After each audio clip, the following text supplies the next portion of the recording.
Welcome বন্ধুরা।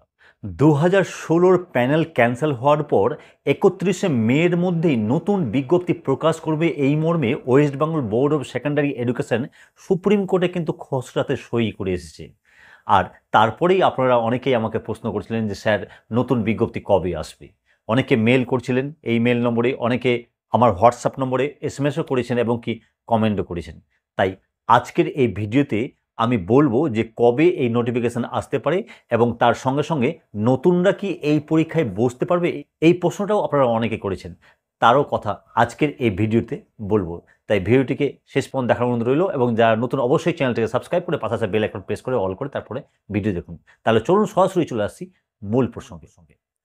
বন্ধুরা, আমি আগের ভিডিওতেই বলেছি যে নতুন পরীক্ষা এসএসসিকে নিতেই হবে, কারণ পর্ষদ খসড়ায় সই করে এসেছে, নতুবা শাস্তির মুখে পড়তে হবে। তবে যারা সত্যিকারের 2016 যোগ্য শিক্ষক শিক্ষিকারা রয়েছেন তারা কিন্তু বিকাশ ভবন থেকে শুরু করে বিভিন্ন জায়গায় জোরালো প্রতিবাদ করছেন যে নোটিফিকেশন যেন না বের করা হয়, অর্থাৎ তাদের জন্য পুনরায় পরীক্ষায় আর না বসতে হয়। কিন্তু সরকার বা স্কুল সার্ভিস কমিশন বাধ্য, যেহেতু পর্ষদ খসড়ায় সই করে চলে এসেছে। হ্যাঁ বন্ধুরা, শত বাধা সত্ত্বেও কিন্তু নতুন বিজ্ঞপ্তি এবার বের করছে West Bengal Central School Service commission. কবে সেই বিজ্ঞপ্তি প্রকাশ করছে আমরা যেটুকু খোঁজ খবর নিয়েছি, দেখুন বন্ধুরা, এর আগে আপনারা যারা আমার পুরনো ভিউয়ার্স তারা দেখেছেন বিভিন্ন খোঁজ খবর নিয়ে আমি ভিডিও তৈরি করেছি এবং সেগুলো ঠিকও হয়েছে। তবে এই খবরটির উপর আমি দাবি করব না, কারণ এই খবরটি এতটাই সিক্রেট যে কেউই মুখ খুলতে চাইছে না। তবে বিভিন্ন সূত্র থেকে একটু আভাস পেয়েছি যে আগামী 24শে মের পরপরই কিন্তু নতুন বিজ্ঞপ্তি প্রকাশ করতে চলেছে West Bengal Central School Service commission.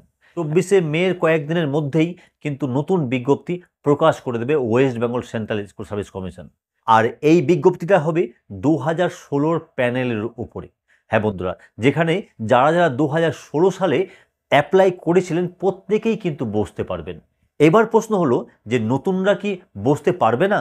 এই প্রশ্নের উত্তরে একটা কথাই বলবো, আমি আগের ভিডিওতেও বলেছি, আপনারা যারা দেখেছেন হয়তো আপনাদের মনে হবে, সেখানে আমি বলেছিলাম যে স্কুল সার্ভিস কমিশন নতুনদের সুযোগ করে দেওয়ার জন্য এসএসসির রুলের মধ্যে বিস্তর পরিবর্তন আনছে।